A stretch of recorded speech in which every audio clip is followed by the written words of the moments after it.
And we're back with another episode of Trailblazers We Love. Really excited today to have Alex Gomez. Alex is a five-star Ranger. He worked for Salesforce themselves for 3 years and has also worked as an independent contractor, so has a great perspective on Salesforce and on the broader ecosystem. Alex, how are you doing today? I'm doing great. Thank you for asking.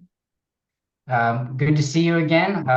Last saw you at Life Sciences Dreamin', the inaugural Dreamin' event for the Life Sciences. Was great having you there. Yeah, it was a great experience in there. It was a great event. Yeah, well, we were so glad to have you attend. Um, so yeah, just to get right into it, you have such an interesting story about how you got started with Salesforce. I've done so many things. Tell us a little bit about how you got started with the Salesforce ecosystem and your experiences with it. Right. So it was like around 6 years ago. So I would say, my mainly focus was in cloud computing. So I have a master degrees and I had an opportunity to do an internship with IoT and different cloud providers, such as Hmm. IBM Bluemix and Microsoft Azure and AWS. So essentially, we're like testing devices and all of that. So at that point in time in my life, so I moved to the States because of my family. And I was looking for different positions related to cloud. And it was a little bit difficult at the time to find positions in IoT because it was mainly a research, like the products in there was more of type of like R&D, so research, just like POCs. I was talking to a friend and they told me, they knew somebody in Miami that they had a cloud computing company. So maybe I could apply to that company. So that company ended up being Salesforce. So I knew what Salesforce was because of one of my courses that I took during the university. So they explained what a CRM was and an ERP and all of those systems. So we actually had to do a project using a SIP. I think it was Silverline or something like that at the time. And then I had an idea what Salesforce was, but I didn't know much about it. So, they wanted me to be a consultant and, because of my experience in technology, they thought that would be a great fit. So I took that opportunity and within 3 months, I realized the benefits of using Salesforce. So that was back in 2000, late 2017. So we were using Classic at the time, or doing migration to Lightning. But I saw how fast you can put together, a company or business processes, in the cloud really fast. I knew it Hmm. was like a little bit expensive because of the licenses, but that trade-off of like you can actually, implement your own business logic and customize it in a really, really fast pace. That Right. was what caught my attention. And yeah, I started working as a consultant for that company. It's called the Sky Planner. They're a great company. They're based out of Miami, and Hmm. I think they were like a silver partner at the time. Hmm. Yeah. Yeah, so just, it's really a cool and comprehensive perspective going from, a consultant to working with Salesforce directly, to being a contractor. And I know that you're working on some exciting things. I don't know how much at liberty you are to discuss that, but uh, Right. So essentially, I love Salesforce. So that's the first part. I love, implementing, like learning new things, like helping clients and everything that has to do with Salesforce, the people, the ecosystem. So mhm, my dream, I actually, what I'm working on right now is trying to create a product, to help customers with their business processes. I have like different ideas and some POCs that I'm working on, but that's actually what motivates me. So I've been doing consulting. I did consulting for like 6 years, with different tiers of partners. And mhm, I think, you need like certain skills, or there's certain things that you have to be really good at. mhm. So, and I think what really motivates me is like, creating a product that will like help clients optimize their processes.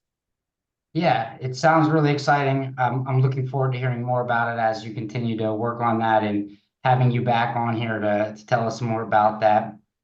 Um, just to get into it, I know you've used so many of these different Salesforce resources. But do you happen to have a favorite one by any chance? I don't have a favorite one. I would say, the resources that I use, they are a combination of, like books, trailheads, channels, and everything.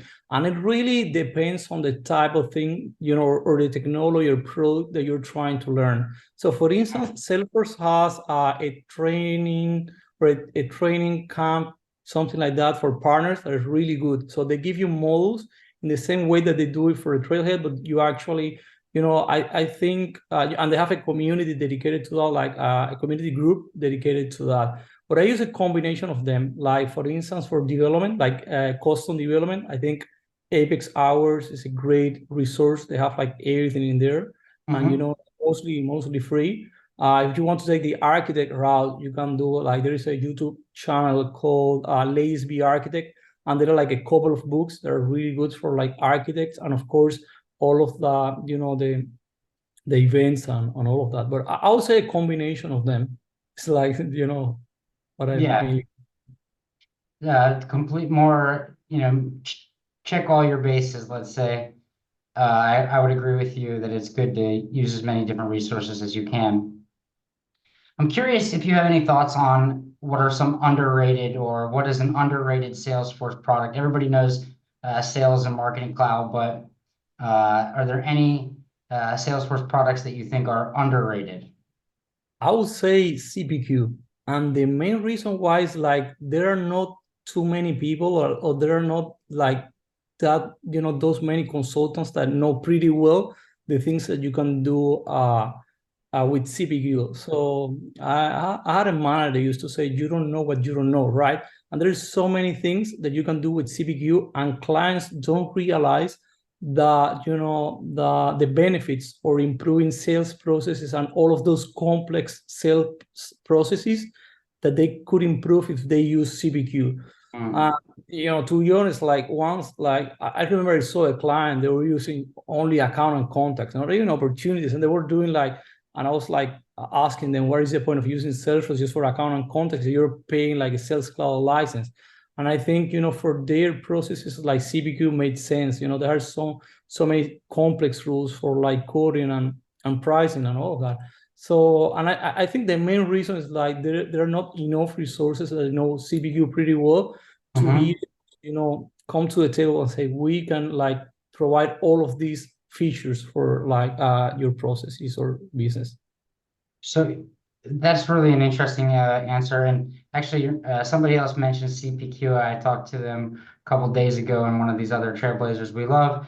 I am curious though, you said that there's not that many resources out there. So if somebody's watching this and they say, okay, CPQ is this great, is the bee's knees, how can I learn more about it? Do you have any advice to that person? Yeah. I have tried to figure out myself. I think the other reason why is like there are not so many resources about CPQ. So it would be more of like connecting with people. So if I were to learn CPQ, I'll try to get first hands-on experience. So I'll try to join a team or a company that they use CPQ and learn from the experts. So there is a certification, there are certain trails, but to me, the way you learn better is like by actually, doing the work, doing the job, Uh-huh. learning, how to do it. Because like the theory is like, it could be quite different to the actual, like, hands-on or Right. practice. Of Yeah. course. Yeah. That's good advice. And I'm really curious about this as well. Having been in the Salesforce ecosystem in a number of different roles, do you have any predictions for, where Salesforce is going in 2024? And if you don't have a prediction, is there anything that you would like to see out of Salesforce in 2024? Right. So I think, my prediction, the prediction that I have could be like the one that multiple people have, right? Mm-hmm. Salesforce will continue to be the preferred or the go-to CRM, and Mm-hmm. mainly because of their products. So I think they like Salesforce was the first software as a system that was, that came to the market back in 1995. So Mm-hmm. they're a pioneer of like multiple things throughout the years. So I think they will continue to be, the go-to CRM, mainly because they have been ahead of the game for multiple years. Right. we have to keep like a close eye, or watching other like CRM providers such as like HubSpot. They have shown a tremendous growth, throughout the years. But that'll be my prediction in the short and mid-term. So they'll continue to be the go-to CRM tool. I would say I think for the 2024 they will be focused mainly on the AI Mhm. race, that like every company realize that's the present and the future. Right. So and I think multiple companies, not only Salesforce, are trying to figure out how to make the best use possible of AI. So they're like, I have seen like multiple, demos and, conferences and events where, AI is the main topic of these days. Mhm. Everybody's talking about AI now. Right. So it is interesting. I agree with you that they're investing a lot in AI and seeing how it's integrating into, CRM with Einstein and, how that could potentially save people a lot of time will be really interesting to see. Before I let you get out of here, I did want to ask you if you had to shift the tone a little bit. Any recommendations? What are you watching? What are you listening to? A podcast, cooking show? What's non-Salesforce related? Oh, I see. So I would like to recommend a book, which is Okay. called, Atomic Habits.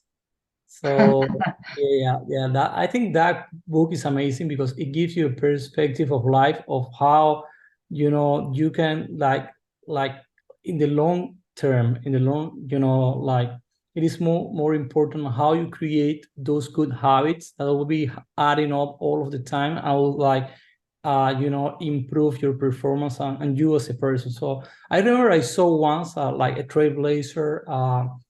His name is David Liu. He's from I think it's a Google Cloud technical architect. Back in the time, he was like the go-to, for like watching YouTube and all of that. And I remember like I saw one of the YouTube videos when he was mentioning like if you improve like 1% like every day, or like a tiny improvement, throughout the year, you'll be like how many times better, right? And I saw the same concept on that book, so I realized he must have read the book, or he came with the idea.